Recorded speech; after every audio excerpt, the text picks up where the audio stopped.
ఉపాధ్యాయులకు ఇంకా నా ప్రియ మిత్రులందరికీ నా నమస్కారం, శుభోదయం. నా పేరు యశస్విని, ఐపీసీ సెకండ్ ఇయర్ చదువుతున్నాను. ఈరోజు నేను చెప్పబోయే విషయం ఏంటంటే సస్టైనబిలిటీ గురించి. సస్టైనబిలిటీ అంటే పర్యావరణాన్ని కాపాడుతూ భవిష్యత్తు తరాల కోసం భూమిని సంరక్షించుకోవడం. భూమి 3 రంగాల్లో కాలుష్యం అవుతుంది. ఒకటి నీరు, ఇంకోటి నేల, ఇంకోటి గాలి కాలుష్యం. గాలిని పీలిస్తేనే మనం బ్రతకగలుగుతాం. కానీ ఇప్పుడు గాలి కాలుష్యం అవుతుంది. ఎందువల్ల అంటే ఫ్యాక్టరీల నుండి వచ్చే పొగ వలన, ఇంకా చెత్తని కాల్చడం వల్ల వచ్చే పొగ, ఇంకా వాహనాల నుండి విడుదలయ్యే పొగల వలన గాలి కాలుష్యం అవుతుంది. ఆ గాలిని పీల్చడం వలన మనుషులు ఊపిరితిత్తుల సమస్యలు, ఎలర్జీలు, ఇంకా హృదయ సమస్యలు ఎదుర్కొంటున్నారు.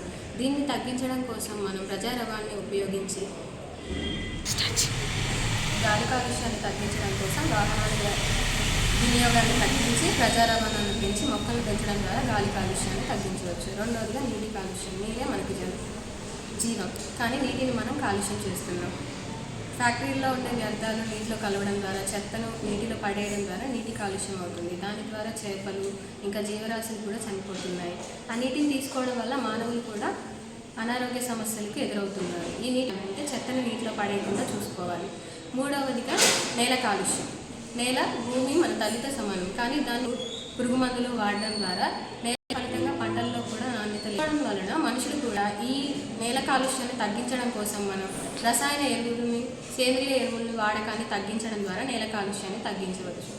పర్యావరణం ఇంకా మానసిక ఆరోగ్యం. పర్యావరణం కేవలం శరీరానికే కాదు, కానీ మన మానసిక ఆరోగ్యానికి కూడా అవసరం. ఎందుకంటే పచ్చని ఆరోగ్యం, పచ్చని చెట్లు లేకపోవడం వల్ల, అంటే పచ్చని చెట్ల మధ్య, గాలి మధ్య, అంతేకాకుండా పక్షుల కిలికల మధ్య కూర్చుంటే మనకి పర్యావరణాన్ని రక్షించుకోవడం మన శరీరానికే కాదు, మన మనసుకు కూడా చాలా అవసరం.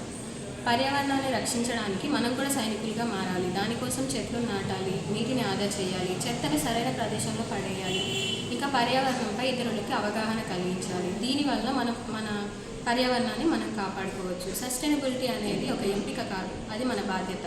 మనం భూమిని కాపాడితే భూమి మనల్ని కాపాడుతుంది. ఈ అవకాశం ఇచ్చినందుకు నాకు ధన్యవాదాలు.